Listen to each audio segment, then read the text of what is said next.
فرعون کی ہلاکت کے بعد بنی اسرائیل اس کے پنجے سے آزاد ہو کر سب ایمان لائے، اور حضرت موسیٰ علیہ السلام کو خدا بند کریم کا یہ حکم ہوا کہ وہ 40 راتوں کا کوہ طور پر اعتکاف کریں، اس کے بعد انہیں کتاب تورات دی جائے گی۔ چنانچہ حضرت موسیٰ علیہ السلام کوہ طور پر چلے گئے اور بنی اسرائیل کو اپنے بھائی حضرت ہارون علیہ السلام کے سپرد کر دیا۔ آپ 40 دن تک دن بھر روزہ دار رہ کر ساری رات عبادت میں مشغول رہتے۔ بنی اسرائیل میں ایک حرامی شخص تھا جس کا نام سامری تھا، جو طبعی طور پر نہایت گمراہ اور گمراہ کن آدمی تھا۔ اس کی ماں نے برادری میں رسوائی اور بدنامی کے ڈر سے اس کو پیدا ہوتے ہی پہاڑ کے ایک غار میں چھوڑ دیا تھا، اور حضرت جبرائیل علیہ السلام نے اس کو اپنی انگلی سے دودھ پلا پلا کر پالا تھا، اس لیے یہ حضرت جبرائیل علیہ السلام کو پہچانتا تھا۔ اس کا پورا نام موسیٰ سامری ہے، اور حضرت موسیٰ علیہ السلام کا نام بھی موسیٰ ہے۔ موسیٰ سامری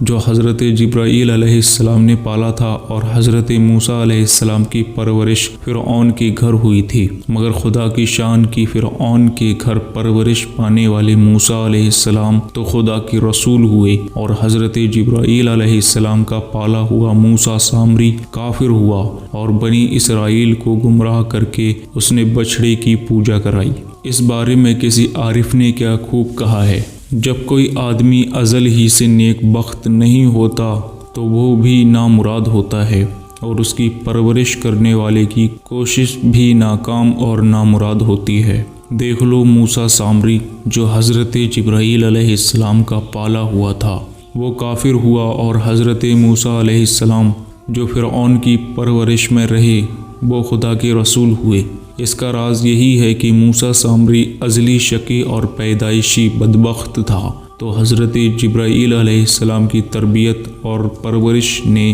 اس کو کچھ بھی نفع نہ دیا، اور وہ کافر کا کافر ہی رہ گیا۔ اور حضرت موسیٰ علیہ السلام چونکہ ازلی سعید اور نیک بخت تھے، اس لیے فرعون جیسے کافر کی پرورش سے بھی ان کو کوئی نقصان نہیں پہنچا۔ جن دنوں حضرت موسیٰ علیہ السلام کوہ طور پر معتکف تھے، سامری نے آپ کی غیر موجودگی کو غنیمت جانا اور یہ فتنہ برپا دیا کہ اس نے بنی اسرائیل کے سونے چاندی کے زیورات کو مانگ کر پگھلایا اور اس سے ایک بچڑا بنایا، اور حضرت جبرائیل علیہ السلام کے گھوڑے کے قدموں کی خاک جو اس کے پاس محفوظ تھی، اس نے وہ خاک بچڑے کے منہ میں ڈال دی تو وہ بچڑا بولنے لگا۔ پھر سامری نے بنی اسرائیل سے یہ کہا کہ اے میری قوم، حضرت موسیٰ علیہ السلام کوہ طور پر خدا عز و جل کے دیدار کے لیے تشریف لے گئے ہیں، حالانکہ تمہارا خدا تو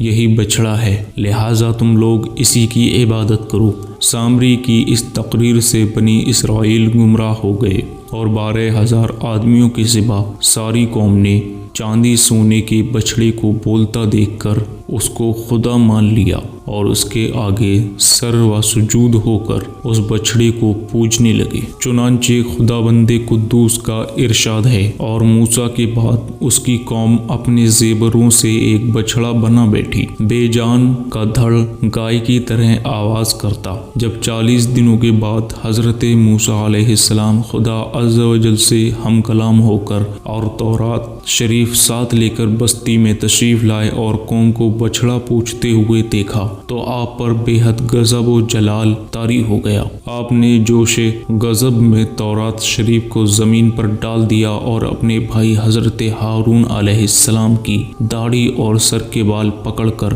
گھسیٹنا اور مارنا شروع کر دیا، اور فرمانے لگے کہ کیوں تم نے ان لوگوں کو اس کام سے نہیں روکا۔ حضرت ہارون علیہ السلام معذرت کرنے لگے جیسا کہ قرآن مجید میں ہے، کہا اے میرے ماں جائے، قوم نے مجھے کمزور سمجھا اور قریب تھا کہ مجھے مار ڈالیں، تو مجھ پر دشمنوں کو نہ ہنسا اور مجھے ظالموں میں نہ ملا۔ حضرت ہارون علیہ السلام کی معذرت سن کر حضرت موسیٰ علیہ السلام کا غصہ ٹھنڈا پڑ گیا۔ اس کے بعد آپ نے اپنے بھائی حضرت ہارون علیہ السلام کے لیے رحمت و مغفرت مغفرت کی دعا مانگی۔ پھر آپ نے اس بچڑے کو توڑ پھوڑ کر اور جلا کر اور اس کو ریزہ ریزہ کر کے دریا میں بہا دیا۔ مذکورہ بالا قرآنی واقعہ سے خاص طور پر 2 سبق ملتے ہیں۔ اس سے علماء کرام کو یہ سبق ملتا ہے کہ علماء کرام کو کبھی اپنے مذہب کے عوام کی طرف سے غافل نہیں رہنا چاہیے،